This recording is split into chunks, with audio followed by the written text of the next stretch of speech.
नमस्कार दोस्तों, आज हम बात करने वाले हैं इंडिया के पार्लियामेंट्री सिस्टम के बारे में। अगर कल प्राइम मिनिस्टर कोई गलत डिसीजन ले ले तो क्या होगा? क्या प्रेसिडेंट उसे हटा सकता है या पार्लियामेंट रोक सकती है? इंडिया में असली पावर किसके पास होती है, प्रेसिडेंट के पास या प्राइम मिनिस्टर के पास? इन सब सवालों का जवाब छुपा है इंडिया के पार्लियामेंट्री सिस्टम में। और अगर आप किसी भी एग्जाम की तैयारी कर रहे हैं तो ये टॉपिक बहुत ही इंपॉर्टेंट है। तो चलिए सिंपल शब्दों में समझते हैं। पार्लियामेंट्री सिस्टम क्या होता है? सबसे पहले बेसिक समझते हैं। पार्लियामेंट्री सिस्टम एक ऐसा सिस्टम है जिसमें एग्जीक्यूटिव यानी सरकार पार्लियामेंट के प्रति रिस्पॉन्सिबल होती है। इसका मतलब सिंपल है, जो लोग देश चलाते हैं उन्हें पार्लियामेंट को जवाब देना पड़ता है, और अगर पार्लियामेंट का मेजॉरिटी सपोर्ट चला गया तो सरकार गिर सकती है। इस सिस्टम का सबसे बड़ा फीचर है अकाउंटेबिलिटी यानी जवाबदेही। सोचिए, आपके स्कूल में क्लास मॉनिटर चुना जाता है। जब तक मेजॉरिटी स्टूडेंट्स उस मॉनिटर को सपोर्ट करते हैं तब तक वो मॉनिटर है। अगर मेजॉरिटी सपोर्ट खत्म हो जाए तो मॉनिटर चेंज हो जाएगा। इंडिया में भी कुछ ऐसा ही होता है। प्राइम मिनिस्टर तब तक प्राइम मिनिस्टर है जब तक लोकसभा का मेजॉरिटी सपोर्ट उसके साथ है। इंडिया में पार्लियामेंट्री सिस्टम का स्ट्रक्चर। इंडिया ने ब्रिटिश मॉडल को फॉलो किया है। हमारे सिस्टम में 3 मेन ऑर्गन्स होते हैं: लेजिस्लेचर यानी पार्लियामेंट, एग्जीक्यूटिव यानी गवर्नमेंट, जुडिशरी यानी कोर्ट्स। पर पार्लियामेंट्री सिस्टम में एग्जीक्यूटिव लेजिस्लेचर से निकलती है, यानी जो लोग पार्लियामेंट में जीत कर आते हैं उन्हीं में से कुछ लोग मिनिस्टर बनते हैं। Dual executive, 2 head system. India में एक स्पेशल फीचर है, डुअल एग्जीक्यूटिव। इसका मतलब है 2 हेड होते हैं, nominal head president, real head prime minister.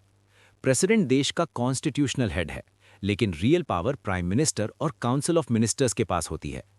Article 74 कहता है प्रेसिडेंट को काउंसिल ऑफ मिनिस्टर्स की एडवाइस पर काम करना होगा। सिंपल शब्दों में, प्रेसिडेंट नाम का हेड है पर सिस्टम को चलाता प्राइम मिनिस्टर है। काउंसिल ऑफ मिनिस्टर्स और कलेक्टिव रिस्पॉन्सिबिलिटी। अब समझते हैं एक बहुत important concept, collective responsibility. Article 35(3) कहता है काउंसिल ऑफ मिनिस्टर्स लोकसभा के प्रति कलेक्टिवली रिस्पॉन्सिबल होगी। इसका मतलब क्या है? अगर एक मिनिस्टर गलती करे तो पूरा कैबिनेट रिस्पॉन्सिबल माना जाएगा, और अगर लोकसभा में नो कॉन्फिडेंस मोशन पास हो जाए तो पूरी सरकार गिर जाती है। सिर्फ एक मिनिस्टर नहीं, पूरी गवर्नमेंट रिजाइन करती है। ये पार्लियामेंट्री सिस्टम की सबसे बड़ी स्ट्रेंथ है। गवर्नमेंट डायरेक्टली लोकसभा के कंट्रोल में होती है। Majority party rule. इंडिया में जनरल इलेक्शंस होते हैं। जो पार्टी या कोalition लोकसभा में मेजॉरिटी सीट्स जीत लेती है वही गवर्नमेंट बनाती है। मेजॉरिटी का मतलब है 543 में से कम 272 सीट्स। मेजॉरिटी होने पर प्रेसिडेंट उस पार्टी के लीडर को प्राइम मिनिस्टर अपॉइंट करता है, यानी इनडायरेक्टली लोग ही प्राइम मिनिस्टर चुन रहे होते हैं।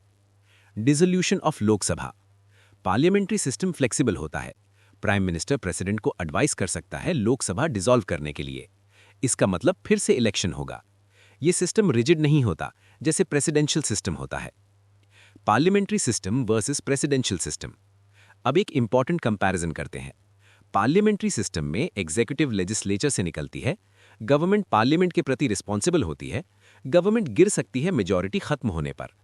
प्रेसिडेंशियल सिस्टम में जैसे यूएसए में प्रेसिडेंट डायरेक्टली इलेक्टेड होता है, एग्जीक्यूटिव और लेजिस्लेचर अलग होते हैं। प्रेसिडेंट को पार्लियामेंट ईजिली हटा नहीं सकती, इसलिए प्रेसिडेंशियल सिस्टम स्टेबल होता है, पर पार्लियामेंट्री सिस्टम ज्यादा अकाउंटेबल होता है। इंडिया ने स्टेबिलिटी के बजाय अकाउंटेबिलिटी को चूज किया। इंडिया ने पार्लियामेंट्री सिस्टम क्यों चूज किया? ये यूपीएससी के लिए बहुत इंपॉर्टेंट क्वेश्चन है। कॉन्स्टिट्यूएंट असेंबली में डिबेट हुई थी। इंडिया ने पार्लियामेंट्री सिस्टम चूज किया क्योंकि ब्रिटिश रूल का एक्सपीरियंस था। इंडिया में डाइवर्सिटी ज्यादा थी, रिस्पॉन्सिबल गवर्नमेंट चाहिए थी, फ्लेक्सिबल सिस्टम चाहिए था, एग्जीक्यूटिव को कंट्रोल में रखना था।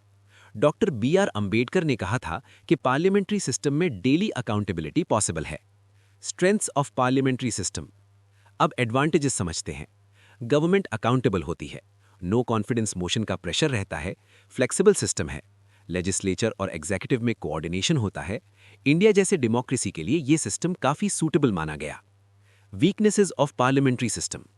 हर सिस्टम परफेक्ट नहीं होता। इस सिस्टम की कुछ वीकनेसेस भी हैं। Political instability, coalition pressure, party high command culture, frequent elections. कभी कभी गवर्नमेंट गिर जाती है और पॉलिसी कॉन्टिन्यूटी टूट जाती है। Role of opposition. Parliamentary system में ऑपोजिशन का रोल बहुत इंपॉर्टेंट होता है। ऑपोजिशन गवर्नमेंट को क्वेश्चन करती है, डिबेट करती है, अकाउंटेबिलिटी इंश्योर करती है। हेल्दी डेमोक्रेसी के लिए स्ट्रांग ऑपोजिशन जरूरी है। धन्यवाद। मिलते हैं नेक्स्ट वीडियो में। नेक्स्ट वीडियो के लिए चैनल को सब्सक्राइब करें और कमेंट में टॉपिक मेंशन करें। जय हिंद, जय भारत दोस्तों।